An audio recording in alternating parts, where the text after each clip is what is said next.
jeter des fleurs quand le schismique passe. Je suis dans cette merde depuis Linkin Park.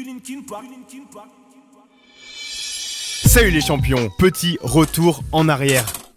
Le début des années 2000 est critique pour l'industrie du disque. Internet arrive dans les foyers et tout le monde se met à télécharger des sons illégalement. Les ventes de CD s'effondrent et les labels de musique n'ont aucune solution à part porter plainte contre une gamine de 12 ans parce qu'elle a DL un album de Mariah Carey. C'est une histoire vraie. Malgré les risques, des pirates décident d'utiliser les MP3 téléchargés pour mélanger les sons entre eux et créer des collaborations inédites. Et ils appellent ça des mashups. Le plus célèbre d'entre eux, c'est Danger Mouse qui croise le Black Album de Jay-Z et le White Album des Beatles pour donner naissance au Grey Album.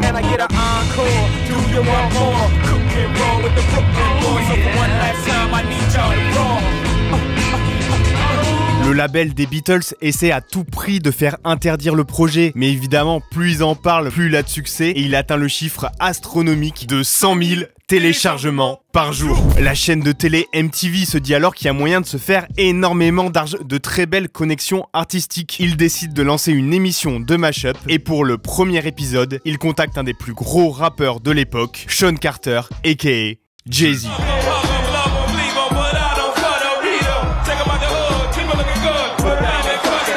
Sean écoute la proposition et là, directement, il répond « Ok, let's go », mais il y a un seul groupe avec qui j'ai envie de le faire, et ce groupe, c'est Linkin Park.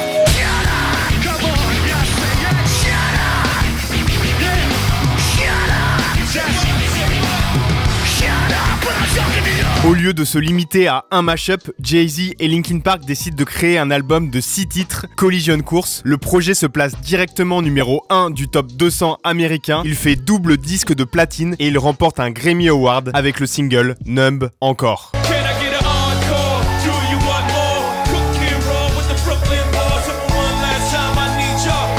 Collision Course, c'est un projet qui a contribué à faire tomber les barrières entre les genres musicaux et qui a marqué le début de 20 ans de mashups et de collaborations improbables entre des artistes d'univers différents. Et c'est un projet qui m'a énormément marqué à l'époque et que j'écoute encore aujourd'hui. Donc on va revenir sur l'incroyable histoire de Collision Course et ça se passe dans le 57e épisode du règlement. Ceux qui respectent le règlement ne les respectent pas correctement.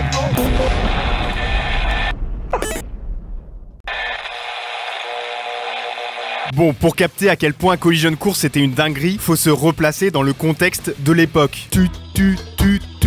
Au début des années 2000, Jay-Z est à son prime. Il a enchaîné les succès avec notamment Hard Knock Life et Big Pimpin'. Et le 11 septembre 2001, quelques heures avant les avions, il entre définitivement dans la légende avec l'album The Blueprint. Dans ce projet, il propose des lyrics profonds, un flow incroyable. Il y a une des premières prods de Kanye West et il y a même un feat avec l'autre légende de l'époque, Eminem.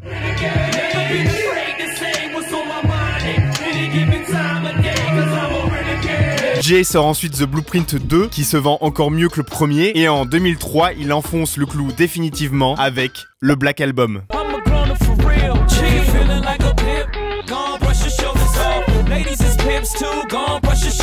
Pour lui c'est bon, il a tout niqué, il a explosé toutes les ventes et il est reconnu comme un des meilleurs rappeurs de tous les temps. Il décide alors de prendre sa retraite. Il l'annonce à ses fans en avril 2004 avec le clip de 99 Problems dans lequel il se fait flinguer pour symboliser la mort du personnage de Jay-Z. Mais cette retraite, elle n'a duré que 6 mois et ça, c'est grâce à Linkin Park. Alors Linkin Park, pour ceux qui connaîtraient pas, c'est une sorte de zoo en plein air situé sur une très grande île, sauf qu'à la place des animaux, t'as des start-upers qui échangent des citations éclatées. Même au fond du puits, on peut apercevoir les étoiles. Pour se coucher satisfait, il faut se lever déterminé. Ah non, pardon, ça c'est Linkin Park, je confonds à chaque fois. Linkin Park, c'est plutôt un groupe de métal qui est assez classique dans sa composition. Un guitariste qui connaît que la saturation comme effet, un batteur avec une barbe chelou, un chanteur qui gueule bien fort et un bassiste qui sert à rien. Sauf que Linkin Park, ils ont en plus de ça 2 membres assez inhabituels pour du métal. D'abord Johan, qui est un DJ et graphiste très inspiré par la culture hip-hop, et surtout Mike Shinoda, qui est un rappeur.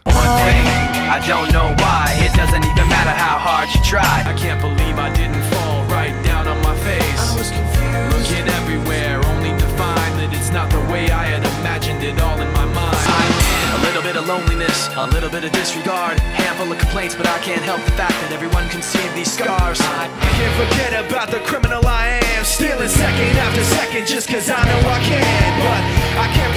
this is the way it'll stay. I'm just.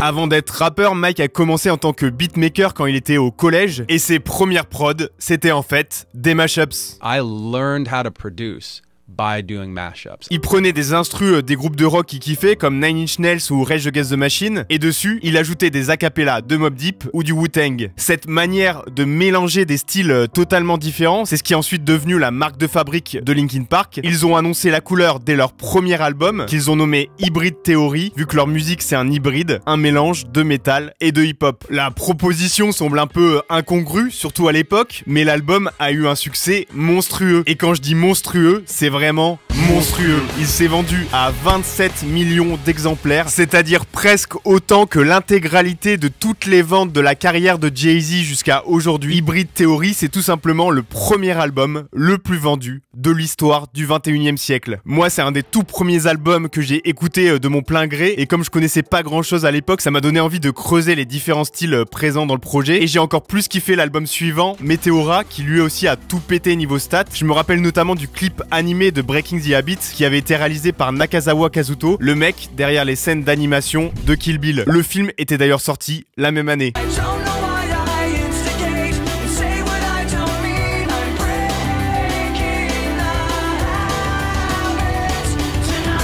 Mais pourtant, le côté fusion metal-rap, ça plaisait pas à tout le monde. À l'époque, les mecs qui rappaient dans des groupes de rock, ils étaient pas vraiment considérés comme des vrais rappeurs. Et souvent pour des bonnes raisons. Quand t'écoutes Limp Bizkit, tu captes direct qu'on n'est pas non plus sur du Tupac. Hey kid, take my advice. You don't wanna step into a big polish. Well, that's a little girl.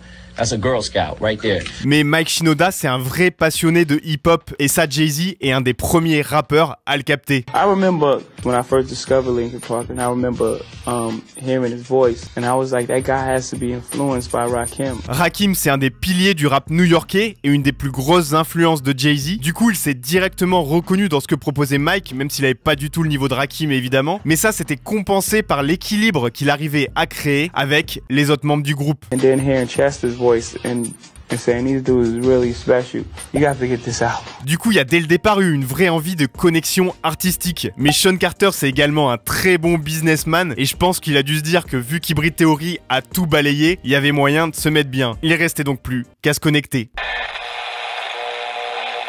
Quand Mike Shinoda reçoit l'appel qui lui annonce que Jay-Z veut faire un mashup avec Linkin Park, il est sous le choc. Déjà, Jay-Z, c'est un de ses rappeurs préférés, et les mashups, c'est sa vie. Et au lieu de répondre directement par email, il s'enferme dans le fond de son tourbus, il télécharge des acapellas de Jay-Z sur le net, et il enchaîne 2 nuits blanches pour créer des démos de ce que ça pourrait donner. Et 2 jours plus tard, il envoie un mail avec en pièces jointes 2 mashups, Dirt Off Your Shoulder, Lying From You, et Numb encore.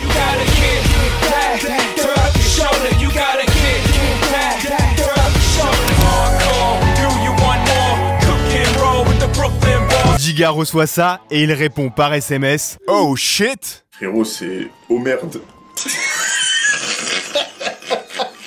Le groupe et Jay se rendent compte qu'il va se passer quelque chose d'historique, quelque chose qui va largement dépasser le cadre de l'émission d'MTV. We're gonna make this thing something they can never follow up. They won't. Not only will they not be able to do another like series of this, they won't be able to do a second episode of this. Damn. It turned into something more than a show. Jay-Z et Linkin Park se disent alors qu'un mashup ça sera pas suffisant pour tout baiser. Ils décident donc de sortir un album de 6 titres. Et pour faire ça bien, ils doivent se retrouver en studio.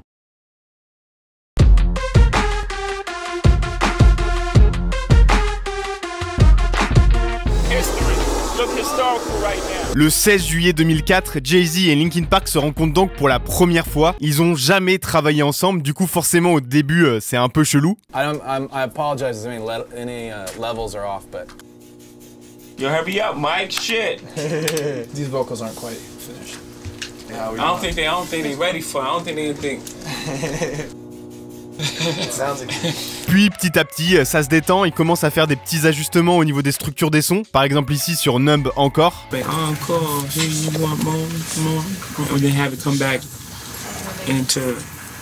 Oh yeah, we can. Yeah, instead of saying cook and roll with the Brooklyn, because that drop right there be coming in. Okay. Cook and roll with the Brooklyn boys, so for one last time I need y'all to roll. Mais pour que ça soit vraiment lourd, il faut qu'il réenregistre des voix, notamment les couplets rappés. Vu que l'instru change, la vibe est forcément très différente. Gigawatt, c'est un des meilleurs exemples. Le son passe de 133 BPM à 136 BPM à cause de l'instru de Faint, et avec l'alarme et les guitares saturées, ça donne une nouvelle énergie, ça donne un sentiment d'urgence qu'il n'y avait pas du tout dans l'original de Jay-Z. Et du coup, il a dû s'adapter et c'était pas forcément évident.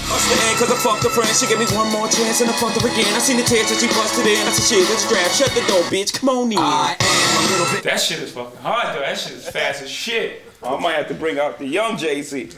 C'est à ce moment-là que la magie se crée. Mike, il voit Jay-Z rapper devant lui, il en peut plus, il est trop content. Hey Jay, I just want to say thank you. Bitch! OMG, t'es trop fort, je t'aime, Jay.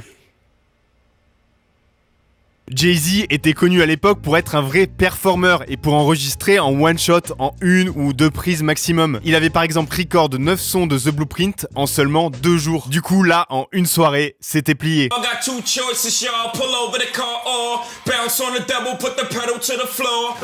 shit, nigga.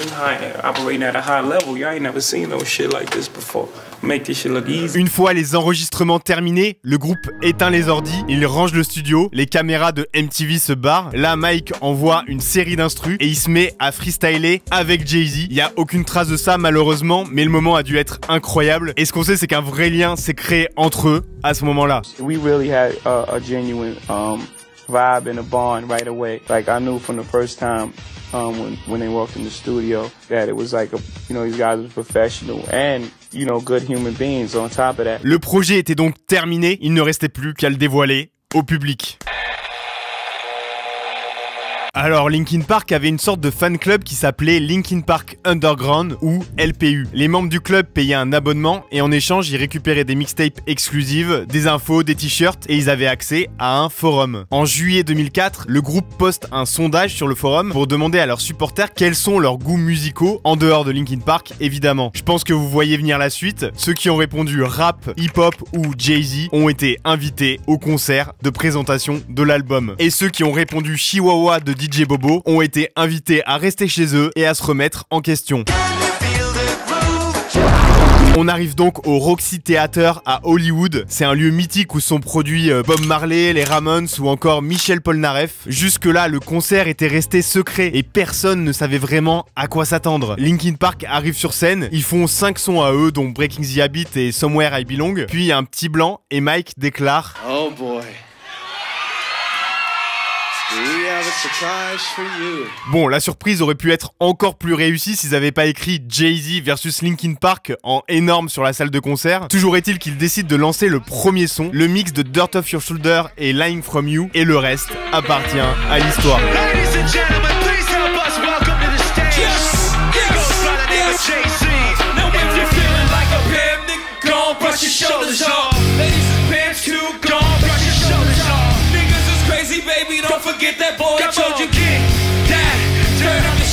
Le public est trop hypé, ça se voit qu'il kiffe autant Ova que le groupe. Ça fait le rock sign et ça chante tous les sons, parfois même avant qu'ils commencent.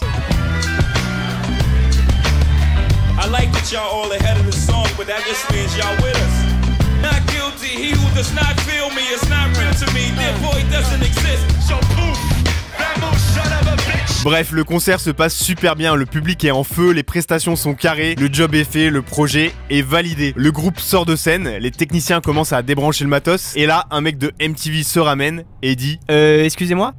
Oui ? En fait, on n'a pas enregistré le concert parce qu'on a oublié d'allumer les lumières de... Pardon ? T'as dit quoi là ? MTV a eu un problème technique et n'a pas pu filmer, et ils ne s'en sont rendus compte qu'à la fin du concert. Saucisse ! Du coup, Jay-Z et le groupe sont retournés sur scène et ils ont rejoué tous les sons. Et les images qu'on a sont toutes issues de cette deuxième prise.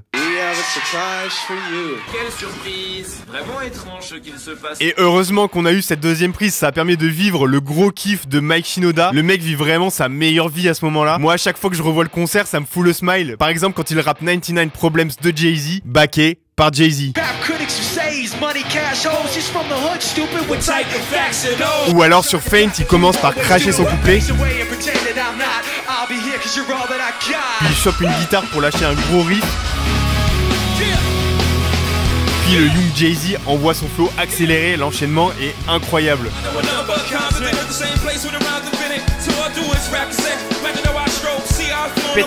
Puis c'est au tour de Sean Carter d'être impressionné. Jusque là c'était un peu lui la star qui vient calmer tout le monde avec son flow monstrueux. Mais lui aussi, il s'est pris sa claque. Notamment grâce à la présence scénique de Chester Bennington et la manière dont il pousse sa voix au maximum de ses capacités.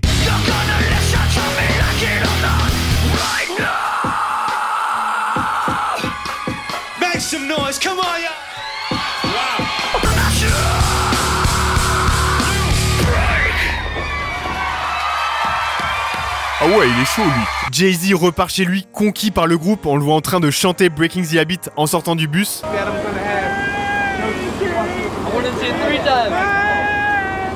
Et il sait au fond de lui qu'ils viennent de créer un truc incroyable. It's beautiful. I love that. Mashing of the cultures. Hybrid of the hot shit. Et le monde entier s'apprête aussi à s'en rendre compte.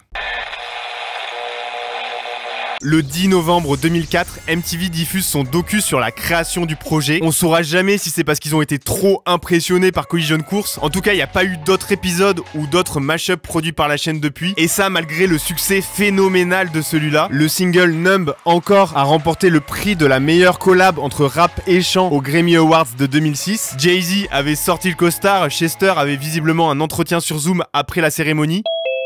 Ils ont joué le son sur scène et là, au milieu, l'instru change.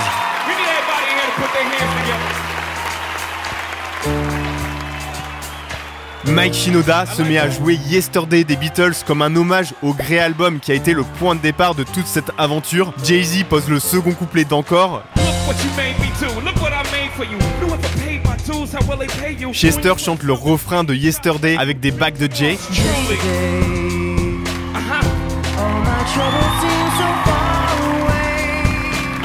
À ce moment-là, je me dis on peut difficilement faire plus classique. Et pourtant.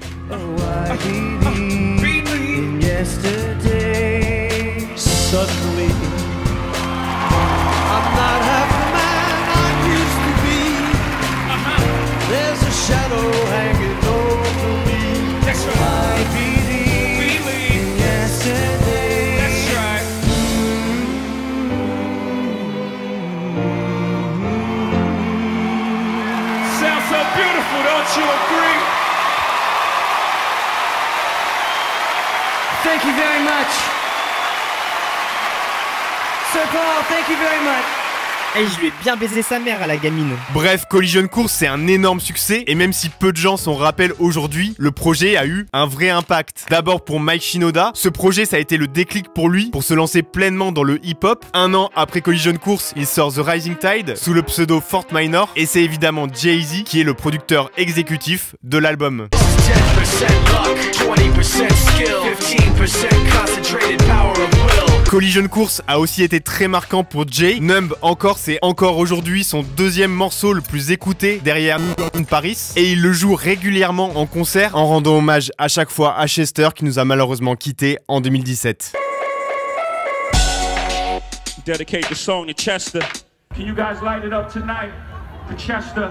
Please make some noise so we can hear you all the way in heaven tonight. Le projet a aussi eu un énorme impact sur la culture des mashups. Avant Collision Course, les mashups c'était très underground et ensuite c'est devenu beaucoup plus répandu. En France, on a eu par exemple DJ Zebra qui était présent dans tous les festivals. Je me rappelle notamment d'un mix d'Oxmo Puccino et de Justin Timberlake, je l'ai retrouvé pour l'occasion. Eh ouais Billy, on ne sait pas qu'aucune hypothèse ne s'écarte.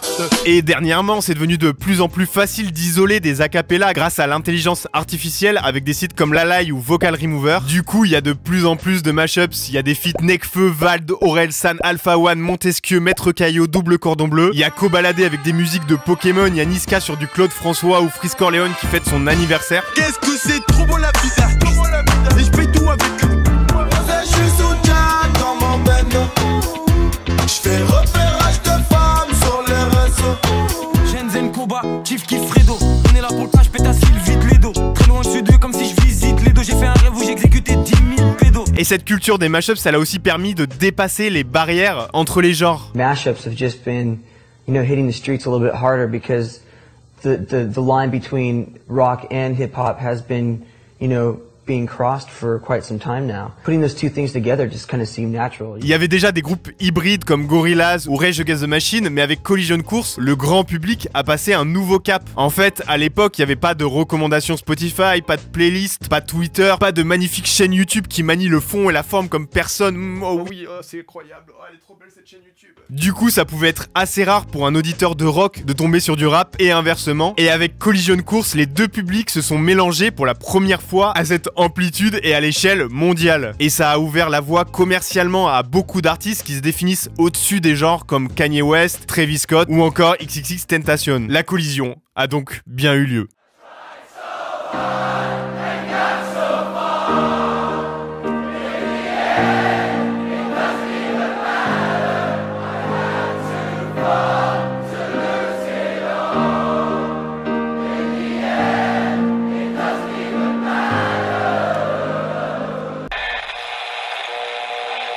Bon, c'est vrai, j'avoue que la nostalgie joue un vrai rôle quand je réécoute Collision Course. Le projet a des défauts, ça aurait pu être plus inventif, ils auraient pu remixer plus de sons, ou même faire des titres inédits. Avec le recul, par exemple, ISO et In The End, c'est deux sons incroyables, mais c'est vrai que les paroles combinées, ça fait moitié ego trip, moitié angoisse sur le temps qui passe, ça a pas trop de sens de les mettre ensemble, mais moi je kiffe toujours autant écouter le projet. On peut dire qu'ils se sont pas foulés d'avoir fait un album en une soirée, mais en même temps ça se voit qu'ils sont bien marrés à enregistrer le projet, et c'est un bon moment qu'ils ont réussi à figer sur le disque. Il y a des petits skits marrants qui en témoignent. I ordered a frappuccino. Where's my fucking frappuccino?